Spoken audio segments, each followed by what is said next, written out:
हम आपकी आंखों में।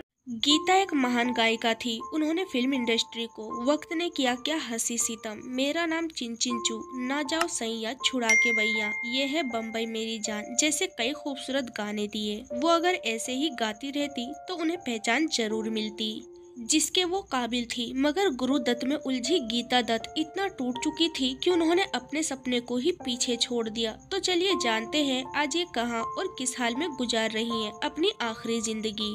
बॉलीवुड के मशहूर निर्माता निर्देशक गुरु दत्त के जीवन के बारे में जब भी कुछ ख्याल आते हैं तो उनकी पत्नी गीता रॉय का नाम जरूर आता है। गुरु दत्त की मौत के एक रात पहले उन्होंने गीता से फोन पर बात की थी। बात क्या, यूं कहे तो लड़ाई की थी। 23 नवंबर 1930 को बांग्ला के एक जमींदार परिवार में जन्मी गीता रॉय एक अभिनेत्री होने के साथ साथ एक मांगला भी थी। ऐसी गीता रॉय की रोमांचक यात्रा अधिक सफल रही। उनका ठीक उल्टे उनका निजी जीवन उतर आबदान रहा।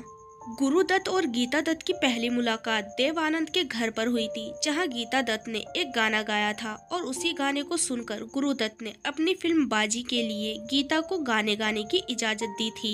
बाजी के सेट पर ही दोनों के बीच प्यार हुआ। उस समय गीता रॉय एक पार्श्व चक्कर के रूप में गलत हो गई थी। उनके पास एक लंबी गाड़ी थी। वो गुरु दत्त से मिलने उनके फ्लैट पर आ गई थी। अपने घर से वो ये कहकर गई थी कि वो गुरु दत्त की बहन से मिलने जा रही हैं।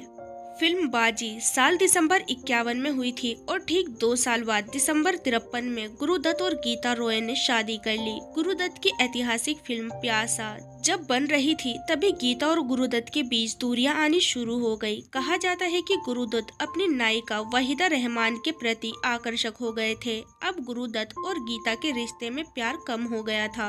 सत्या सरन अपनी किताब गुरु दत्त के साथ एक दशक में लिखी थी। गुरु दत्त और वहीदा के रिश्ते के पनपने का सबसे बड़ा कारण गीता थी और इस रिश्ते का टूटने का कारण भी गीता ही बनी। जब गुरु दत्त के तथाकथित रूप से मुसलमान बनकर वहीदा से निकाह करने का बवाल खड़ा हुआ तो उस समय गीता लंदन में थी। गीता लंदन से घर वापस आने के बजाय कश्मीर चली गई। दिन हफ्ते में बीत गए, हफ्ते महीनों में बीत गए, गीता वापस आने का नाम ही नहीं ले रही थी। इसी बीच गुरु दत्त को पता चला कि गीता किसी पाकिस्तानी पुरुष के साथ वक्त बिता रही हैं। गुरु दत्त ने अपने रिश्ते को एक और मौका देना चाहा था, इसीलिए गुरु दत्त ने वहीदा रहमान को ठुकरा दिया। ये सब उन्होंने इसलिए किया ताकि गीता उस पराये मर्द को छोड़कर वापस उनके पास चली आए। गुरु दत्त ने गीता के साथ अपना जीवन नए सिरे से शुरू किया, लेकिन कुछ समय बाद दोनों फिर अलग हो गए। ऐसा नहीं है कि गीता को गुरु दत्त से प्यार नहीं था। गुरु दत्त ने आत्महत्या वाली रात गीता दत्त से फोन पर बेटी के लिए लड़ाई की थी। 10 अक्टूबर को गुरु दत्त कमरे में मृत पाए गए। गुरु दत्त की मृत्यु के बाद घर चलाने के लिए गीता को फिर से काम शुरू करना पड़ा। गुरु दत्त की मौत के बाद गीता ने बहुत शराब पीना शुरू कर दिया। शोज और रिकॉर्डिंग में उनके खूब शराब पीकर आने के किस्से भी सुनाई देते हैं। आर्थिक स्थिति भी बिगड़ गई और अंत में साल 1972 में लीवर की बीमारी के चलते गीता दत्त की मौत हो गई। वो सिर्फ 42 साल की थी। तो दोस्तों अभी के लिए बस इतना ही। मिलते हैं अगली वीडियो में, तब तक अपना ध्यान रखिए। Bye bye.